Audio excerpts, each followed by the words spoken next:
ဟုတ်ကဲ့ပါအခုဆိုတော့နောက်ထပ်စိတ်ဝင်စားစရာမိခွန်းလေးဒီမှာကျွန်တော်ရောက်လာပါတယ်ဒါကတော့ဒီမှာဆရာတို့အားလုံး၃ယောက်စလုံးဖြည့်ပြီးပေါ့နော်မယုံကြည်သူတယောက်ကိုချစ်မိတယ်ယုံကြည်သူထက်ပိုနားလေပေးတယ်လို့ခံစားရပါတယ်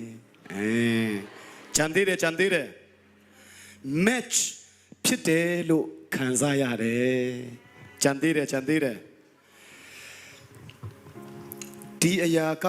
ဖယားလို့တော့ဖြစ်နိုင်မလားကြံသေးတယ်ယုံကြည်သူတွေကြောင့်အသေးခဏကွဲဖူးပါတယ်နော်ဆိုတော့ဒီအရာလေးနဲ့ပတ်သက်ပြီးတော့မနော်ဆရာတို့ရဲ့အမြင်လေးဖြေချပေးဖို့မြတ်တာရက်ခံပါ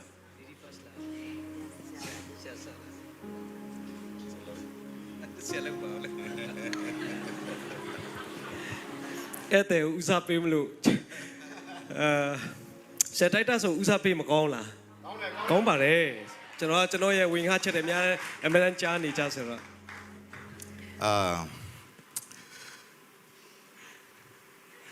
ခုနကပြောသလိုပေါ့နော်ခုနပြောရဲဆိုတာကတရားဟောတော့နှုတ်ကပတ်တော်သင်ကြားတော့ test okay ပြောခဲ့သလိုပဲမြင်တဲ့အမြင်ခံစားချက်တွေကအမြဲတမ်းမမှန်တက်ဘူးပေါ့နော်ဒါပေမဲ့လည်းဘုရားသခင်ကလည်းအဲ့ဒီခံစားချက်ဒီထဲမှာအလုပ်လုပ်ပြီးတော့မှ confirmation ပေးတာလည်းဖြစ်နေပြန်တယ်အကောင်းဆုံးကတော့မြင်တဲ့သူရှိနေပြီဆိုရင်အားပေးခြင်းနဲ့ຢာကတော့ဆူတောင်းပါတိုင်ပင်ပါဝိညာဉ်ရေးအကောင်းဆောင်တွေတိုင်ပင်ပါအဲ့တော့ relationship မစခင်မှာအရေးကြီးတဲ့ຢာကတော့တမန်တရားတိုင်းပဲသွားမှာဖြစ်တဲ့ကြောင့်မညီတဲ့တဘိုးကိုမထမ်းနဲ့လို့ပြောတဲ့အတိုင်းပဲညီတော်တဘိုးဖြစ်ဖို့ရန်အတွက်သင်အနေနဲ့ကြိုးစားပိုင်ခွင့်ရှိပါတယ်နော်သူကိုယေရှုနဲ့မိတ်ဆက်ပေးလို့ရတယ်အသင်းတော်ခေါ်လာလို့ရတယ်ကိုယ့်ရဲ့မိသားစုနဲ့တွေ့ဆုံခိုင်းလို့ရတယ်ကိုယ့်ရဲ့အသင်းဦးဆိုင်နဲ့မိတ်ဆက်ခိုင်းလို့ရတယ်တယောက်တည်းဆုံးဖြတ်ချက်ချပြီးလက်ခံလိုက်ဖို့မဟုတ်အလားအလာရှိရဆိုသိကောင်းတာပေါ့အကယ်၍အသင်းတွေဘုရားခင်ပြင်ဆင်ထားတဲ့သူဖြစ်တယ်ဆိုရင်ဒါပေမဲ့သူဒီအရင်ဦးဆုံးတော့ယေရှုခရစ်တော်ကိုရဖို့လိုတာဖြစ်တယ်ဒါကြောင့်မလို့ခရစ်တော်နဲ့မိတ်ဆက်ပေးဖို့လိုတယ်အဲ့ဒီအချိန်မှာသူဆုံးဖြတ်ချက်ချပါလိမ့်မယ်အဲ့တော့ညီကောင်မောင်တို့အများအသင်းကိုချစ်တဲ့ဘုရားကိုသင်ကိုအရင်ချစ်တဲ့ဘုရားကိုနံပါတ်1နေရာမှာထားတဲ့သူကိုယခြင်းကအသင်တပွားလုံးကောင်းကြီးခံစားစရာဖြစ်ပါတယ်ဘုရားကိုမချစ်ဖဲနဲ့ကိုယ့်ကိုဘယ်လိုမှမချစ်နိုင်ဘူးအခုဆရာတို့ဇနီးမောင်နဲ့ဘာကြောင့်ချစ်ချင်းမြတ်တာတည်မြဲပြီးတော့မှအခုချိန်ထိနော်တစ်နှစ်ထက်တစ်နှစ်တရက်ထက်တရက်ပို့ပြီးချစ်ချင်းမြတ်တာတိုးတာကဘာကြောင့်လဲဆိုရင်ယေရှုခရစ်တော်ကြောင့်ဖြစ်တယ်ဘုရားခင်ရဲ့မြတ်တာတော်ကြောင့်ဖြစ်တယ်အကယ်၍သာဘုရားရဲ့မြတ်တာမပါခဲ့ဘူးဆိုရင်ပရမနော်အိမ်အောင်ကြတဲ့2နှစ်မှာတယ်သူနဲ့ကိုယ်နဲ့ကွဲနိုင်စရာအကြောင်းတွေမြောင်များစွာရှိနေနိုင်တယ်ဒါပေမဲ့အဲ့ဒါအားလုံးရဲ့အထက်မှာငါတို့ကိုချစ်တဲ့ဘုရားသခင်ရဲ့အလိုတော်အကြံစီတိုင်းငါတို့ဝန်ခံဖို့လိုတယ်ဆိုတဲ့အရာကသူ့ကိုလည်းဘုရားပြုပြင်ပေးတယ်ကိုယ်လည်းဘုရားကိုပြုပြင်ပေးရင်းနဲ့မှခရစ်တော်ထဲမှာတလုံးတဝဖြစ်လာရတာဖြစ်တယ်အကယ်၍များသာသူကဘလောက်ပဲကိုစာနာနာလေသူပေးတယ်လို့ကိုနဲ့ကိုက်ညီတဲ့ပုံစံဘလို့ပဲပေါ်ပေါက်သူနဲ့ကိုလက်တွဲလိုက်ပြီးတော့သူဒီဘုရားကိုမတည်သေးတော့သူဖြစ်နေသေးတယ်ဆိုရင်အဲ့ဒီခံစားချက်တွေအရာကြီးပဲခုနကဆရာမလည်းပြောခဲ့ပြီးပြီအမျိုးသားတွေကအမှတ်တရာကနေစတယ်တရားလုံးကိုဂယူးဆိုင်နေနဲ့ချစ်နိုင်တယ်ဒါပေမဲ့သူဖြစ်တတ်တဲ့သဘောတရားကအိမ်အောင်ကြပြီးတဲ့ခါမှာအဲ့အမှတ်တရားတစ်ဖြည်းဖြည်းယော့သွားတယ်ချစ်တယ်ဆိုတာဂယူးဆိုင်ပြီးတယ်ဆိုတာယောက်ျားလေးတိုင်းလုပ်တတ်တဲ့သဘောနော်မိန်းကလေးကိုလည်းပြောပြအောင်မယ်မိန်းကလေးယောက်ျားလေးတွေမြန်မာစကားမှတော့ရှိရပါလေဗာလေမာယာတဲကိုဖြာဒါကမိန်းကလေးနော်မိန်းမမာယာတဲကိုဖြာယောက်ျားလေးမာယာကတော့သမုတ်တရားနော်ဒါမျိုးဖြစ်တတ်တယ်ဆိုတော့မိန်းကလေးတွေမာယာများတယ်ဆိုတော့ယောက်ျားတွေက easy ပဲ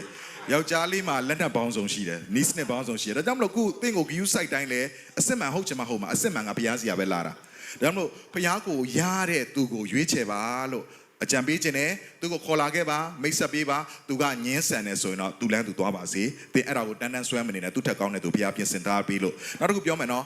ဘုရားကအကောင်းဆုံးပဲပေးခြင်းတယ်အကောင်းဆုံးရဲ့ယံသူကအဆိုးဆုံးမဟုတ်ဘူးတခါလေအကောင်းဆုံးရဲ့ယံသူကအဆိုးဆုံးလို့ထင်တတ်တယ်အကောင်းဆုံးရဲ့ယံသူကကောင်းတဲ့အရာဖြစ်တယ်The enemy of the best is good ဖြစ်တယ်နော်တခါဒီကြောင့်ဘုရားကအကောင်းဆုံးပေးခြင်းတဲ့အရာကိုစာတန်ကအဲ့အကောင်းဆုံးရသွားမှာဆိုလို့ကောင်းတဲ့အရာလေးတွေနဲ့လာတွေးတိုးဆန်းတယ်အဲ့တော့ဒီတယောက်ကကောင်းတာပဲဆိုတာနဲ့မဟုတ်ဘူးကောင်းတိုင်းလဲကိုယ့်အတွက်အကောင်းဆုံးမဟုတ်ဘူးဘုရားအကောင်းဆုံးပေးခြင်းတယ်ဒါကြောင့်မလို့ကောင်းတဲ့အရာတွေနောက်ကိုတာယာမသွားနဲ့အရင်ဦးဆုံးကတော့အကောင်းဆုံးကိုပြီးမှဘုရားနဲ့ချိတ်ဆက်ပါသူကိုလည်းချိတ်ဆက်ပါသူကညင်းဆန်တယ်သူလက်မခံဘူးဆိုရင်တော့အကောင်းဆုံးကိုပြီးမဲ့အရာကိုပဲဆက်ပြီးမျှော်လင့်စေခြင်းနဲ့လို့လိုရာလေးတွေဂျန်နဲ့ဆရာတို့ဆရာမတို့ထပ်ပြပေးပါ Amen. ဟုတ်ကဲ့ပါ Amen. ကျွန်တော်တို့ Amen. က Amen. ကျမကိုအမျိုးသမီးငယ်တယောက်ကလာမေးဘူးတယ်ရှင်အဲ့ဒါကဘာလဲဆိုတော့ဆမကြီးတဲ့ယုံကြည်သူယောက်ျားလေးတွေမှာလောက်လာမတွေ့ရဘူးတဲ့အလုံးလောက်တာလဲပြင်းတယ်တဲ့သူတို့ကပြောရင်ယုံကြည်ခြင်းနဲ့မှန်းလိုက်တာအမြင်သူတို့ကကြတော့တဲ့အောက်ခြေမှာပဲရှိတယ်ကျမလောက်တော့လာစားမရဘူးတဲ့ဆိုတော့ကျမကိုကြိုက်တဲ့သူတွေထဲမှာယုံကြည်သူကလောက်လာမရှိတော့ကျမကမယုံကြည်သူကိုရွေးမိတယ်သူတို့ထက်အဆင့်မြင့်တယ်လို့သူတို့ထက်လည်းကျမအပေါ်နားလဲပေးနိုင်တယ်ကျမကိုမေးလာတယ်အဲ့ဒီအခါမှာကျမဖြေတဲ့အရာလေးရှိပါတယ်ခုနမေကုန်းမှာကြုံတွေ့လိုက်ရတဲ့အမျိုးသမီးကျမသိတ်တနာတယ်ဘာကြောင့်လဲဆိုတော့ယုံကြည်သူကောင်းကောင်းလေးနဲ့သူမတွေ့လို့ဒါပေမဲ့သင်ကအဲ့ဒီမတွေ့လိုက်တဲ့အရာကိုအားလုံးကိုမမြင်မိဖို့လိုအပ်ပါတယ်ကောင်းတဲ့ယုံကြည်သူတွေများစွာရှိပါတယ်ဘုရားသခင်သင်အတွက်အုပ်ဆောင်တဲ့အုပ်ထားပြီးသားအရာကိုတခြားငပိရည်နဲ့မလဲပလိုက်နဲ့အကောင်းဆုံးသောဟင်းသင်အတွက်ပြင်ထားတယ်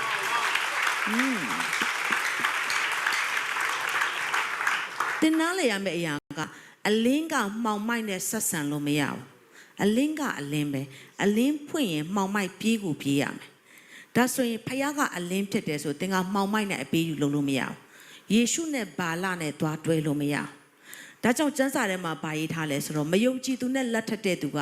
လူသေးနဲ့အိတ်တယ်လို့ပဲဟယ်လိုတင်းရဲ့ကိုခန္ဓာမှာတင်းရဲ့ချစ်သူက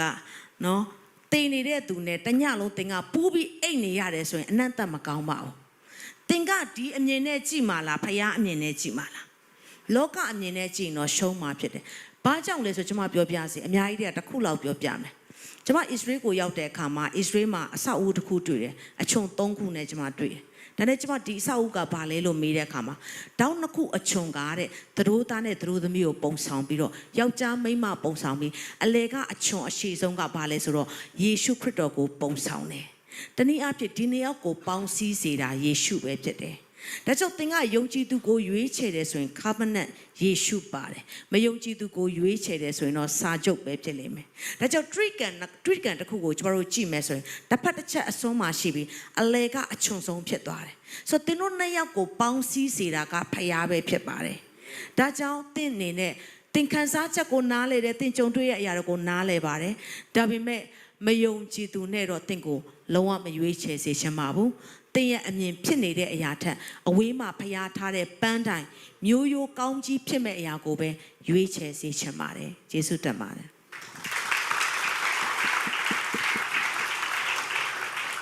ဒီနေ့ဒီ question and answer section ကဆရာမရောဆရာရောကျွန်တော်ရော honestly ကျွန်တော်တို့မသိခဲ့ပါဘူးလို့ဆရာမဆာရာနဲ့ဆရာစောကွေးကနိုင်ဝက်အချိန်ရသေးတယ်တက်ကြပါစုဆိုပြီးမှသူတို့ကျွန်တော်တို့ကိုဒီနေရာမှာ surprise တိုက်တာဖြစ်ပါတယ်လို့ဒါပေမဲ့တိတ်ကိုကောင်းမွန်တဲ့မေးခွန်းလေးတွေကျွန်တော်တို့ဒီနေရာမှာဒီလောက်များတဲ့လူငယ်တွေဆီမှာပြောခွင့်ရတာကဘုရားသခင်ရဲ့ကျေးဇူးတော်ဖြစ်တယ်လို့ပဲကျွန်တော်ခံယူပါတယ်လို့ဆိုတော့ကျွန်တော်တို့ဒီမငီသောတဘိုးကိုမထမ်းဖို့အတွက်ရှင်ပေါလုဟာနှစ်ကောအခန်းကြီး6မှာယူလာခဲ့တယ်ယူလာတော့ကျွန်တော်ကိုယ်တိုင်ကဒီမြန်မာပြည်မှာဆိုပါစို့ကျွန်တော်တို့ကယုံကြည်သူက 7% လောက်ရှိမယ်ဆိုရင် 93% မယုံကြည်သူတွေနဲ့နေရတဲ့ဒီလှပလွန်းတဲ့နိုင်ငံတစ်ခုဥယျာဉ်တစ်ခုထဲမှာမခက်ခဲဘူးလားဆိုပြီးမှကျွန်တော်လည်းအကြိမ်ကြိမ်စဉ်းစားမိဘူးတယ်ဒါကြောင့်မလို့ကျွန်တော်တို့ Greek ကိုလေ့လာတဲ့အခါမှာ Greek က5မျိုးလောက်ရှိတယ် Modern Greek Classic Greek ဘောနော်ပြီးရင် Ionia Greek သူက BC 300လောက်ဒီအသင်းတော်ခေတ်မှာရေးခဲ့တဲ့သုံးခဲ့တဲ့စကားလုံးဖြစ်တဲ့အတွက်ကြောင့်မလို့ကျွန်တော်အဲ့ Greek ကိုလည်းသေချာသွားကြည့်တယ်ဘာလို့လဲဆိုတော့ဒါက original word နဲ့ text မှာတခုခုတခြားကျွန်တော်တို့အတွက်ပို့ပြီးမှပို့တဲ့အရာပေါ့ကျွန်တော်တို့အတွက်ပို့ပြီးမှနည်းနည်းလူမှုရေးလုပ်လို့ရမယ့်အရာများရှိမလားလို့သွားကြည့်တော့မိတ်ဆွေအဲ့မှာတွေ့ရတာကဘာလဲဆိုတော့ Greek မှာလည်းပဲအဲ့ကောင်က faith ပဲအဲ့ဒါကြောင့်မလို့ faith ဆိုတာကယုံကြည်ခြင်းပဲအဲ့တော့ဘာကိုပြောချင်လဲဆိုတော့မငီတော့တဘိုးဆိုတဲ့နေရာလေးမှာတော့ဘာပြောလဲဆိုတော့မယုံကြည်သူနဲ့အိမ်ထောင်မပြုတ်ပါနဲ့ဆိုတာသူ့ရဲ့သွန်သင်ချက်ပဲ လူမှုရေးမပါတော့ဘူးနည်းနည်းလေးလည်းမလျှော့ပေးတော့ဘူးသွားအဲ့လိုပဲဆိုတော့အဲ့ဒါကိုကျွန်တော်တို့ဒီလက်တွေ့ဘဝလက်တွေ့မြန်မာပြည်ကြီးကိုယူလာမယ်ဆိုရင်နံပါတ်1ဘာလို့ဖခင်အဲ့ဒါကိုပြောတယ်လဲဆိုတော့အိမ်ထောင်ဒီနေ့ဆ iam မတဲ့ဆရာရဲ့တင်ပေးတဲ့ဒီ love and marriage မှာကျွန်တော်ကိုယ်တိုင်ဒီဟိုမင်္ဂလာဆောင်တိုင်းနေရာတိုင်း love and marriage တင်ပေးတဲ့သူတယောက်အနေနဲ့ honestly ကျွန်တော်ကိုယ်တိုင်တော်တော်ကောင်းကြီးဖြစ်တယ်ဆရာတို့ဆရာမတို့လက်ခုပ်ဒီမှာကောင်းကြီးဖြစ်တဲ့လူရှင်လက်ခုပ်ဒီမှာဂုဏ်ပြုပေးပါဦးဆိုကျွန်တော်စကားဆက်မယ်ခရိယန်အိမ်ထောင်ဆိုတဲ့ marriage ကသူကဖခင်ကဘာအတွက်ရည်ရွယ်လဲဆိုတော့သူက perfect unit လို့ဖခင်သတ်မှတ်ထားတာ perfect unit ဆိုတာက 1 kilometer လို့ပြောရင်ကီလိုမီတာ1000ထိတွက်ရင်လည်းမှန်နေရမယ်ဆိုတော့ပျက်စီးနေတဲ့ကဘာမှာဖခင်အမြဲတမ်းစိတ်လှုပ်ရှားတာကအင်မတန်မှကောင်းမွန်တဲ့ခရိယန်အိမ်ထောင်လေးတစ်ခုကိုအသုံးပြုပြီးမှနိုင်ငံတော်ကိုကောင်းချီးပေးဖို့အတွက်ကဘာကိုကောင်းချီးပေးဖို့အတွက်ဖြစ်တယ်အဲ့ဒါကြောင့်မလို့ lot ကိုဘာပြောလဲတင်ရဲ့မိသားစုထွက်နောအေကိုဘာပြောလဲတင်ရဲ့မိသားစုကြည်မိသားစုအဲ့တော့ဖယားသခင်ရဲ့မဟာရည်ရွယ်ချက်ဖြစ်တဲ့အရာကိုမိသားစုနဲ့တွားရမှာဖြစ်တဲ့အတွက်မတူညီတဲ့တဘိုးထမ်းရင်ဘယ်လို့မှခရီးလည်းမပေါက်နိုင်တယ်လို့တင်ကိုယ်တိုင်လည်းပဲ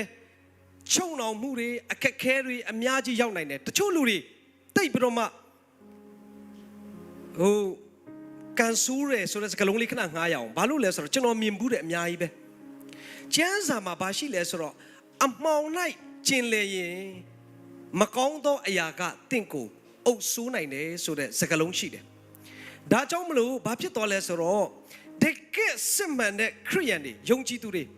မယုံကြည်သူဘဝရောက်သွားတဲ့လူတွေဖျားမတိသွားတော့တဲ့လူတွေလောကရဲ့စံနှုန်းနဲ့ပဲသွားတဲ့လူတွေအများကြီးတွေ့ဘူးပါတယ်ဒါကြောင့်မလို့ဘုရားသခင်ကဒီ family ဆိုတာသူ့အတွက်သိအရေးကြီးတာဖြစ်တဲ့အတွက်ကြောင့်မလို့သူကတူညီတဲ့တဘိုးပဲထမ်းပါလို့ကျွန်တော်တို့ကိုပြောတာဖြစ်ပါတယ်ဒီထဲမှာမတူညီတဲ့တဘိုးအခုကလေးကရှိနေတဲ့ဆိုရင်တင့်ရဲ့အိမ်ထောင်ကိုခွဲပါလို့ကျွန်တော်တို့မပြောပါဘယ်တော့မှကျမ်းစာကအိမ်ထောင်ခွဲခြင်းကိုခွင့်မပြုဘူးသူခွင့်ပြုတဲ့အပိုင်းကနှစ်ပိုင်းပဲရှိတယ်သူခွင့်ပြုတဲ့အပိုင်းကကျွန်တော်တို့တယောက်နဲ့တယောက်တစ္ဆာမဲ့ခြင်းအပိုင်းမှာသာလင်သူကကျွန်တော်တို့ကိုခွင့်ပြုပေးထားတာဖြစ်တယ်။နှုတ်မို့ရှင်သူကလုံးဝအိမ်ထောင်ခွဲတယ်ဆိုတာဖျားသခင်ရဲ့အလုံးမဟုတ်ဘူး။ဒါကြောင့်မလို့မိတ်ဆွေကျွန်တော်ဗာပြောချင်လဲဆိုတော့တစ်မှာမတူညီတဲ့တပူထမ်းခဲ့ပြီးဆိုရင်တွားခွဲပါလို့ကျမ်းစာမပြောပါ။ပြန်တိဆောက်ပါစူးစမ်းပါဆူတောင်းပါ။အခုမယုံကြည်သူနဲ့ချစ်ကြိုက်နေတဲ့လူငယ်များရှိခဲ့ရင်စောနာဆရာနဲ့ဆရာမပြောတယ်လို့ပဲအချိန်ယူပါဦးတဘောတူညီစွာဖြင့်ခရစ်တော်ကိုအတူတကွလက်ခံနိုင်မလားအတူတကွတကယ်ဖယားကိုယုံကြည်နိုင်မလားဆိုတာကိုဆူတောင်းပြီးတော့မှတည်ဆောက်ရမယ့်အချိန်ဖြစ်ပါတယ်အဲ့ဒါကြောင့်မလို့စောနာဆရာနဲ့ဆရာမပြောတဲ့စကားလုံးမြန်မာပြည်နဲ့တခြားစီပဲ dating ဆိုတာက building deeper stronger understanding and relationship ဒါကြောင့်မလို့ကျွန်တော်တို့အိမ်ထောင်မပြုတ်ခင်မှာ date လုပ်တယ်ဆိုတာကအချိန်ယူပြီးတော့မှတယောက်နဲ့တယောက်သုံးသပ်တာဖြစ်ပါတယ်လို့ဒါကြောင့်မလို့အသေးကွဲပြီးတည်တာတို့ကွဲသွားလို့အသေးကွဲပြီးတော့မှဆေးရုံရောက်သွားတာတို့ဆိုတာတော်တော်နည်းပါတယ်အဲ့ဒါကြောင့်မလို့အချစ်ကိုမကူးကွယ်လိုက်ပါနဲ့အချစ်ရဲ့အုပ်ဆိုးခြင်းကိုမခံပါနဲ့ဟိုတလောတော့ကကျွန်တော်တို့အသင်းတော်ထက်ကမိန်းကလေးတယောက်စကားပြောဘူးတာကျွန်တော်ဥပမာပြောပြမယ်နော်အဲ့မိန်းကလေးကိုတိတဲ့လူရှိကောင်းရှိနိုင်တယ်ကျမတဲ့ပထမရီးစားကိုမောင်းလို့ခေါ်တယ်တဲ့အခုရီးစားကိုအကူလို့ခေါ်တယ်တဲ့အဲ့တော့ပထမရီးစားကမြတ်တဝင်းတူမလားမသိဘူးတဲ့တော်တော်အံ့ဩဖို့ကောင်းတယ်ဆိုတော့အသင်းတော်ထဲမှာပဲသူကနှစ်ယောက်ခဏလေးနဲ့ဖြစ်သွားပုံရပါတယ်ကြည်အချစ်ကြောင့်လေမိတ်ဆွေ तू မရှိငါတည်တော့မယ်ငါလုံးဝဘဝတည်မယ်ဆိုတာမဟုတ်ပါဘူး2လလောက်တော့ခံစားမှာပေါ့3လလောက်တော့ခံစားမှာပေါ့1နှစ်လောက်တော့ခံစားမှာပေါ့ဖျားပြင်ဆင်ပေးတဲ့အစ်စ်ကအဲ့ထက်ကောင်းတာလည်းဖြစ်ကောင်းဖြစ်နိုင်ပါတယ်ဒါကြောင့်မလို့ယုံကြည်ခြင်းမှာအတူယင်တည်ဆောက်ပါမရရင်တော့မငြီတဲ့တပူမထမ်းဖို့အတွက် ကျမ်းစာအတိုင်းပဲကျွန်တော်ခွန်အားပေးချင်တာဖြစ်ပါတယ်သူပဲကျေးဇူးတင်ပါတယ်